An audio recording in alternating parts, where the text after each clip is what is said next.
ये सुकृति। जनक जी आए, जनक जी ने कहा सीता को छोड़ो, तुम लोग क्या मजाक करती हो, चलो वस्त्र पहनो, शादी के इसी मंडप में तुम्हारा भी विवाह होना है। अब वो सखियां उदास हो गई और सीता जी हंसने लगी। बोले अब तुम्हें पता चलेगा किसे कहते हैं ससुराल, अब तुम्हें पता चलेगा, हम तो जाएंगे ससुराल पर तुम्हें भी ले जाएंगे। अब सीता जी हंस रही हैं और वो उदास। कुछ सज्जन तो यहाँ तक कहते हैं कि जब नेग मांगा गया तो दशरथ जी ने कहा कि अच्छा एक नेग दे दो। क्या बोले जितने कुंवारे हमारे अयोध्या से आए हैं और तुम्हारे यहाँ लड़कियों की संख्या ज्यादा है तो उन सबका विवाह इसी मंडप में ही कर दो। अब ये भी अक्लमंदी है, शादी करने के लिए गए एक और करके लौटे चार। अब बताओ, सब कुछ बच गया, धन बच गया, समय बच गया, परेशानी बच गई, सब कुछ बच गया। ये समझदारी। एक ही मंडप में चारों विवाह संपन्न हो गए। अब 4 बार निमंत्रण देने जाना पड़ता रिश्तेदारों के यहाँ, इधर एक बार में ही कार्य पूरा हो गया। 4 बार मिठाई वाला मिठाई बनाता, यहाँ एक बार में ही कार्य संपन्न हो गया। रामचरितमानस यही तो सिखाती है, वही शादी विवाह में खर्चा कम से कम करना चाहिए। ऐसे विवाह मत करो जिसमें कर्जा लेना पड़े। कैपेसिटी नहीं है, थोड़ा सा कम कर लो, किंतु ऐसी शादियां मत करो जिसमें कर्जा लेकर के कार्य करना पड़े। थोड़ा थोड़ा कर्जा तो खैर हो ही जाता है, लेकिन अधिक भी नहीं लेना चाहिए। रामचरितमानस के सूत्र बड़े प्यारे, और जैसे राम जी का विवाह हुआ ठीक उसके अनुसार उनके छोटे भाइयों का भी विवाह संपन्न हो गया। तुलसीदास जी ने लिख दिया, जस रघुवीर ब्याह विधि बदनी, सकल कुमल जाहि श्री राम जय राम, जय जय राम, श्री राम जय राम, जय जय राम। जस रघुवीर ब्याह विधि बदनी, सकल कुमल जाहि श्री राम जय राम, जय जय राम, श्री राम जय राम, जय जय राम।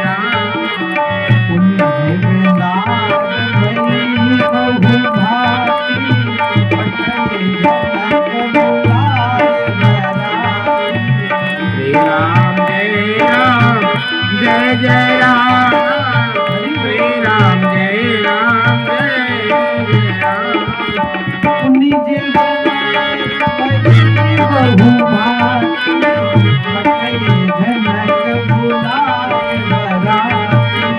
श्री राम जय राम, जय जय राम, श्री राम जय राम, जय जय राम। राम जी का विवाह संपन्न हुआ ठीक उसके अनुसार ही छोटे भाइयों का भी विवाह संपन्न हुआ। धीरे धीरे धीरे समय बीता है, भगवान श्री राम जाने की कहते हैं तो राम जी को जाने नहीं देते, रोक लेते हैं जनकपुर वासी।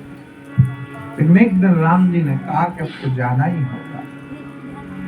लोगों की आंखों से अश्रु प्रवाहित होने लगे। पुत्री की विदा सदैव करुण हुआ करती है। जनकपुर वासियों को रोता हुआ छोड़ करके संयोग और वियोग को झूठा मानते हैं श्री जनक, लेकिन पुत्री को जब शादी के वस्त्रों में देखा है, आंख से आंसू रुक ना पाए और रोने लग गए। पुत्री की विदा सदैव करुण हुआ करती, घर सुना, आंगन सुना, परिवार सुना। जो लड़ती ये मेरा, ये मेरे पिता का, जब वो जाती तो एक क्षण में सब बोझ पर आया करके। छोटा भाई रोता, अब मैं किससे लड़ूंगा। एक क्षण में सब कुछ पर आया करते। कतविधि नार सृजी जग माही, जगत में नारी जो है सुखी नहीं, उसका जीवन परमार्थी। उपवास भी रखती है तो अपने लिए नहीं, परिवार के लिए, ये मेरे पुत्र के लिए, ये मेरी पति की लंबी उम्र के लिए, ये मेरे परिवार की खुशहाली के लिए, उसका अपने लिए जीवन नहीं। छोटी थी माता पिता के आधीन, बड़ी हुई भाइयों के आधीन, विवाह हो गया पति के अधीन, संतानों की मां बनी तो संतान के अधीन, उसका अपना जीवन नहीं है, उसका जीवन तो परमार्थ में निकल गया। मैथिली शरण गुप्त कहते हैं, नारी जीवन हाय तुम्हारी यही कहानी, आंचल में है दूध और आंखों में पानी, नारी जीवन हाय तुम्हारी यही कहानी। नारी का जो जीवन है कितना संघर्षमय है। श्री जनक जी रोने लगे हैं, खम्भ को पकड़ करके हिलकियों से अश्रु प्रवाहित होने लगे। कहीं कहीं जगह का तो नियम होता है कि पिता को अलग कर दिया जाता है जब पुत्री घर को छोड़ करके जाने लगती है, शायद वो सदमा पिता सह ही ना पाए। बहुत जगह का ऐसा नियम। आज जानकी माता को श्री राम जी ने डोली में बिठाया है और लेकर के आए अयोध्या में, बीच बीच में विश्राम करते हुए अयोध्या में जब भगवान श्री राम आए, बड़ा स्वागत हुआ है भगवान श्री राम का। नगरी हो अयोध्या रघुकुल सा घराना हो, चरण हो राघव के जहाँ मेरा ठिकाना हो, चरण हो राघव के जहाँ मेरा ठिकाना हो, कौशल्या माई हो, लक्ष्मण सा भाई हो, चरण हो राघव के जहाँ मेरा ठिकाना हो, चरण हो राघव के जहाँ मेरा ठिकाना हो। नगरी हो अयोध्या रघुकुल सा घराना हो,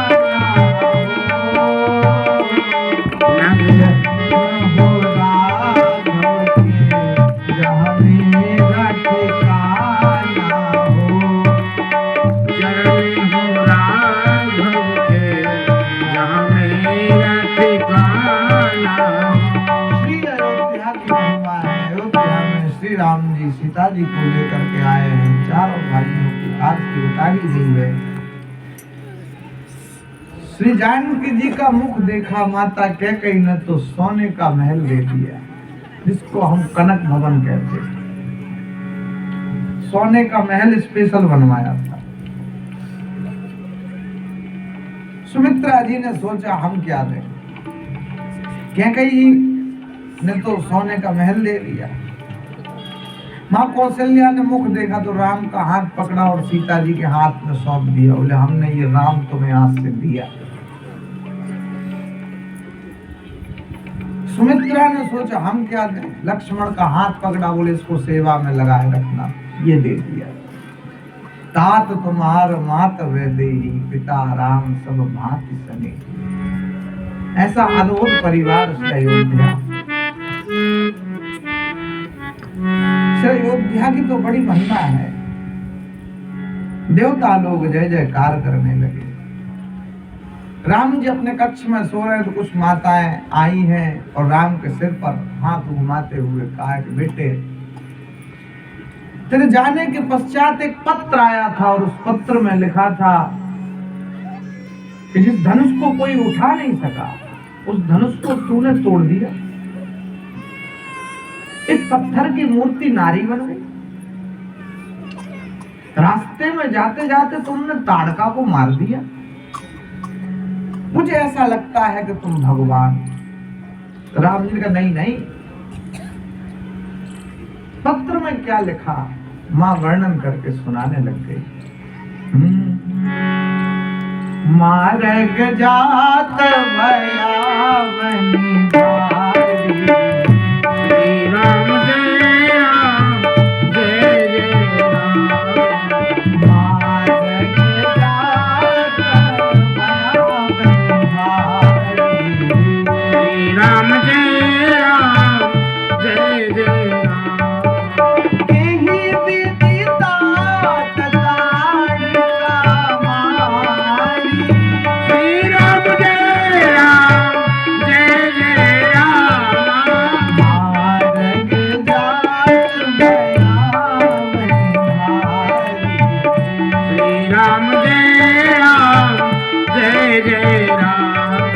रास्ते से जाते जाते जाते तूने ताड़का को मार दिया, एक पत्थर की मूर्ति को स्पर्श किया तो वो नारी बन गई, जो धनुष कोई उठा नहीं सका, उस धनुष को तुमने तोड़ दिया। सकल अमानुष कर्म तुम्हारे, ये मनुष्य के कर्म नहीं है, ये तो अमानुष कर्म है, तुम परमात्मा हो, ब्रह्म हो। राम जी ने कहा नहीं नहीं माँ, मेरे साथ जो ऋषि थे ये तो उनकी कृपा थी, केवल कौशिक कृपा से धारे, ऋषि की कृपा थी, वरना हम क्या कर सकते, ये तो उन ऋषि की कृपा थी। माँ ने कहा नहीं नहीं, मैं समझ गई तुम परमात्मा हो, तुमसे ब्रह्मा विष्णु और महेश तो मिलते ही होंगे, मिलते तो हैं, तो उनसे मेरे लिए वरदान मांग लेना। क्या? तो ये वरदान मांगना कि जितने दिन हमने तुम्हें देखे बगैर बिता दिए हैं, ब्रह्मा जी से कहना कि वो मेरी उम्र में ना जोड़े। जे दिन गए तुम्हें बिन देखे, श्री राम जय राम जय जय राम। जन पार लेखे, श्री राम जय राम जय जय राम। जे दिन गए तुम्हें बिन देखे, श्री राम जय राम जय जय राम। जे दिन गए तुम्हें बिन देखे, श्री राम जय राम जय जय राम। जितने दिन तुम्हें देखे बगैर बिता दिए हैं, ब्रह्मा जी से कहना कि वो दिन मेरी उम्र में न जोड़े, क्योंकि वो दिन व्यर्थ निकल गए। और बात तो सत्य है, जितने दिन हमने भगवान की भक्ति के बगैर बिता दिए उनका क्या महत्व, उनका कोई महत्व नहीं, व्यर्थ ही वो दिन निकल गए। ये अकेले कौशल्या जी की बात नहीं है, ये हमारी आपकी सबकी बात है। दिन तो सच्चा वही है जिस दिन हमने प्रभु नाम को गाया है, दिन तो सच्चा वही है जब हम भगवान के मंदिर गए, दिन तो सच्चा वही है जब हमने धर्म को अपनाया है। बाकी तो व्यर्थ ही जीवन निकल गया।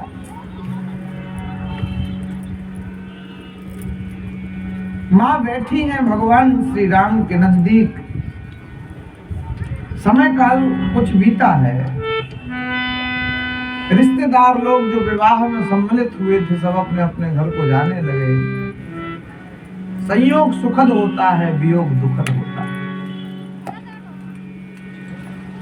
जब श्री विश्वामित्र जी जाने लगे तो आंखें नम हो गई, तो कहा कि बार बार श्री अयोध्या में आप आइए, ये सब कुछ आपका है, मैं सेवक समेत सुत नारी, मैं आपका सेवक, सारे परिवार के साथ। करहु सदा लरी कन पर छोहु, इन पर कृपा बनाए रखना, बार बार अयोध्या में आप आना, बार बार श्री अयोध्या में आना। कहीं निमंत्रण था तो छोटा बच्चा आया, गोद में बैठ गया, उसकी माँ ने कहा आपका ही है, आपका ही। उसके पिताजी ने कहा आपका ही है, आपका ही। उसकी दादी ने कहा आपका ही है, आपका ही। हम भोजन उसको कराने लग गए, हमने गोद में उठाया, गाड़ी में बैठे चलने लगे, पूरा परिवार गाड़ी के सामने खड़ा हो गया। हमने कहा वो भोजन कर लिया जाने तो बोल नहीं कुछ भूल गए। हमने कहा कुछ नहीं भूले हम, तुम्हें बच्चा भूल गए। हमने कहा तुम्ही ने कहा आप कही कहा तो अब ले चले। नहीं मम्मी रोएगी। हमने कहा मम्मी ने खुद कहा आप कही। नहीं दादी रोएगी। हमने कहा दादी खुद कह रही थी आप कही। उसके पिताजी रोएंगे। हमने कहा वो खुद कह रहे थे कहा आप कही है। तो नहीं गुरुजी आप समझो। हमने कहा ठीक है समझ गए, लो समझो पकड़ो। तो कहना सरल है, जीवन में करना कठिन। बार बार से अयोध्या में आप आइए, हम आपके सेवक हैं। समेत सुख नारी, पुत्र और नारी के समय करऊ सदा लरिकन पर शोभू, इन पर कृपा बनाए रखना दया दृष्टि। दर्शन देत रहव मुनि मोह, तीर्थों की शोभा साधु संतों से। कोई तीर्थ हो साधु संत हो ना हो तो अच्छा नहीं लगेगा। कोई राम मंदिर बन गया साधु संत अलग हो जाए तो अच्छा लगेगा? नहीं लगेगा। कोई वृंदावन में जाओ, बांके बिहारी जी हैं, राधा रमण जी हैं, यमुना मैया है, साधु संत नहीं हो तो अच्छा नहीं लग सकता। तीर्थों की शोभा साधु संतों से है, यज्ञ की शोभा साधु संतों से है। ये तो श्रृंगार हैं, श्रृंगार। तो यहाँ विश्वामित्र जी गए हैं। एक छंद लिखा है, निज गिरा पावनी करणी कारण राम जस तुलसी कहो। ये वाणी पवित्र करने के लिए ही हमने राम जी की कथा को सुनाया। वाणी पवित्र होती है प्रभु नाम को गाने से। देखो पहले बहुत सारे कवि थे, कवि यानी एक राज्य में 4-5 कवि हुआ करते थे, लेकिन उनको आज कोई नहीं जानता।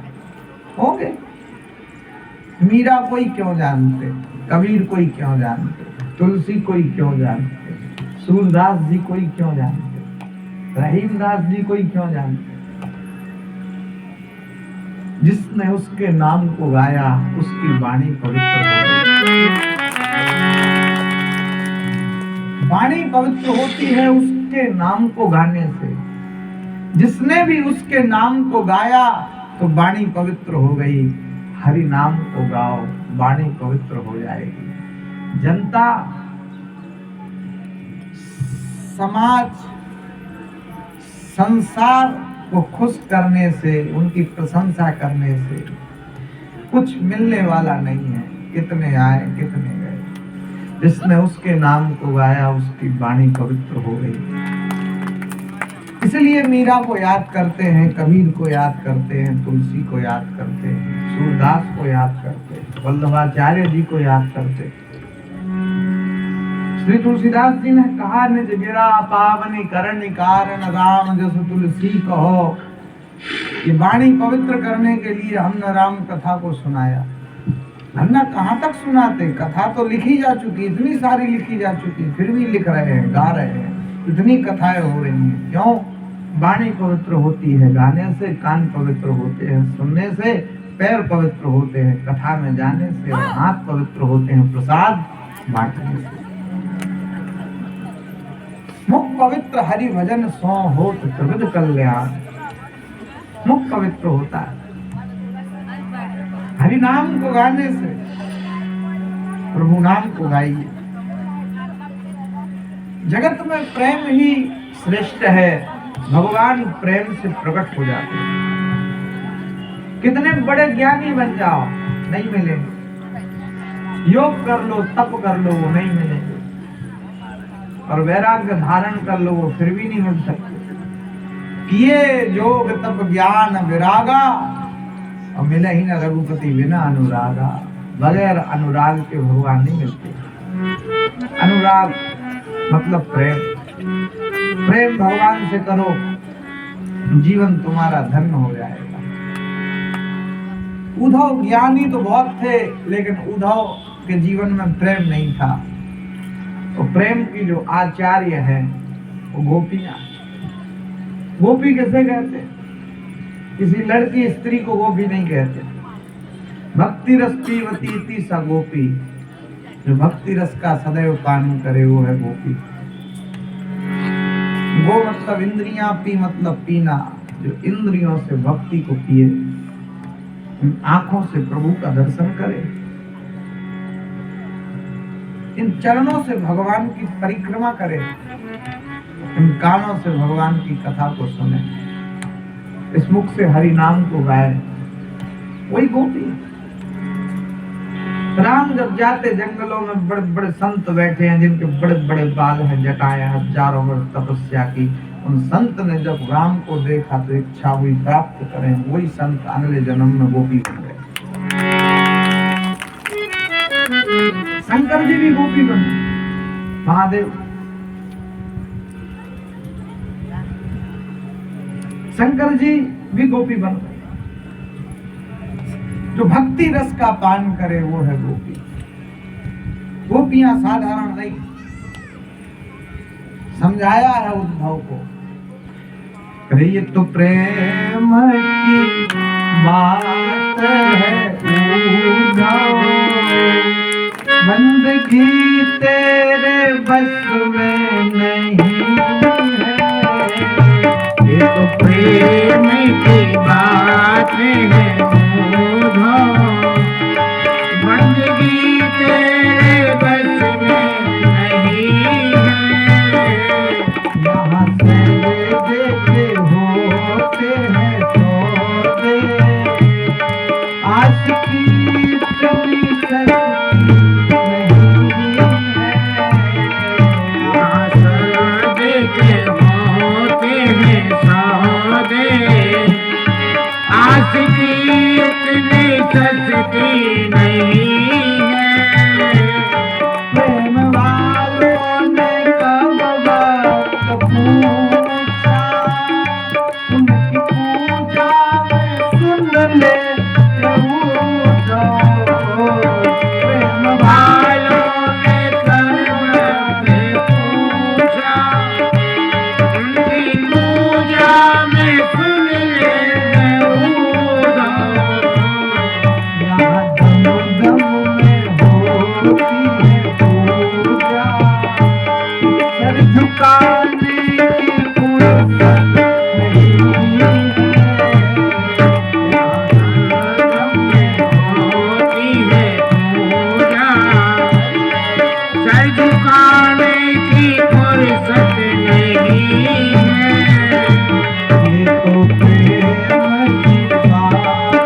जिनकी नजरों में मोहन समाए, वो नजर फिर तरसती नहीं है।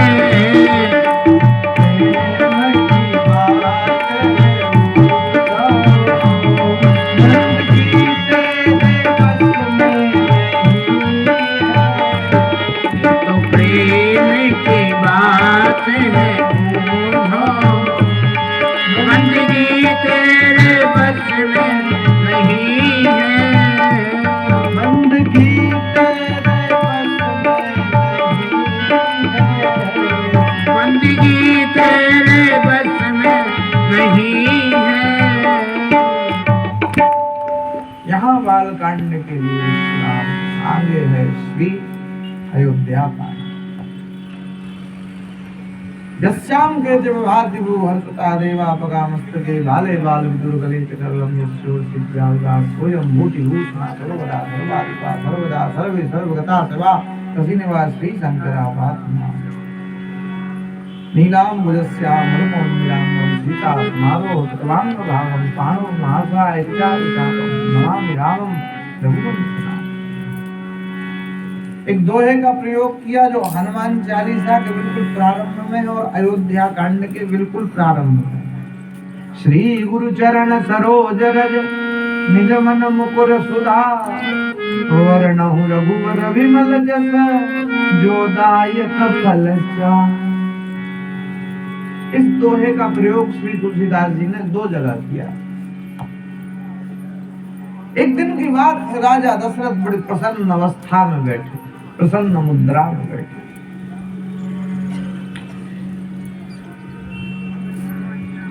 घर घर में बधाइयां बज रही हैं जब से श्री राम अयोध्या में विवाह करके लौटे। जब ते राम ब्याह घर आए, नित नव मंगल मोद बधाए। जीवन में अधिक सुख आए तो समझना अब दुख भी आएगा। नियम यही, दिन के बाद रात आती और रात के बाद दिन आता, अंधेरा और उजेला आता रहता है, सुख और दुख आते रहते। सुख, श्री दशरथ जी सिंहासन पर बैठे हैं तो अपने एक दूत से कहा आईना लेकर के आओ, और उस आईने में अपना मुख देखने लगे, जिसको श्री तुलसीदास जी ने लिख दिया। एक समय सब सहित समाजा, राजसभा रघु राज विराजा। श्री दशरथ जी बैठे, एक समय सब सहित समाजा, जय राम जय राम जय जय राजसभा रघुराज विराजा।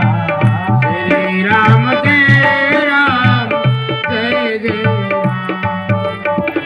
हवा चल रही तो हो सीटी मार रही तो हवा भी नहीं।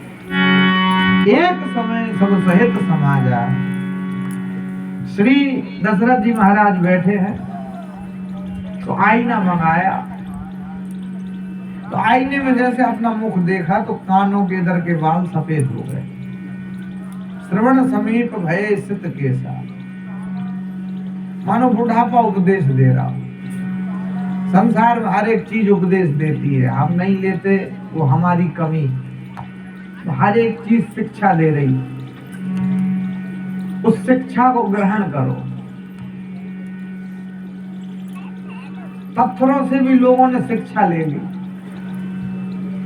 ठोकरें खा करके भी न संभले तो मुसाफिर का कसूर, राह के पत्थर तो अपना फर्ज अदा करते। हर एक चीज शिक्षा दे रही। कानों के दर के बाल सफेद हो गए। बुढ़ापा, ये बुढ़ापा कब आ जाता है पता ही नहीं चलता। किसी से पूछो जन्म कब हुआ तो बता देगा, उससे पूछो शादी कब हुई तो बताएगा, उससे पूछो बच्चे कब हुए तो बता देगा। पर उससे पूछोगे तुम बूढ़े कब हो गए तो बता सकता है? कतई नहीं बता सकता। तो बुढ़ापा कब आ जाता है पता ही नहीं चलता। कानों के दर के बाल सफेद हो गए। एक समय सबसे समाजा। श्री राम जय राम जय जय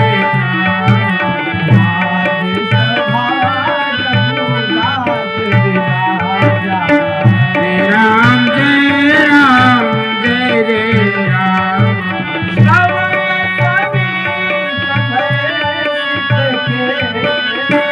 श्री राम जय राम जय राम श्री राम जय राम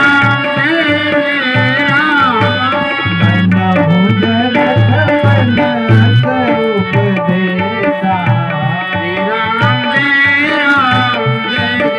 राम आईने में जैसे ही अपना देखा, एक दूध से कहा आईना ले आओ आईना। दशरथ में दशानन में इतना ही अंतर। दशानन मतलब रावण। वो कहता है कि तुम हमसे बात करने के लायक हो या नहीं, पहले अपना मुख आईने में देख के आओ, चलो जाओ। तो दशरथ वो खुद अपना मुख आईने में देखते। दशानन मतलब रावण के जीवन में अभिमान है, दशरथ इनके जीवन में स्वाभिमान।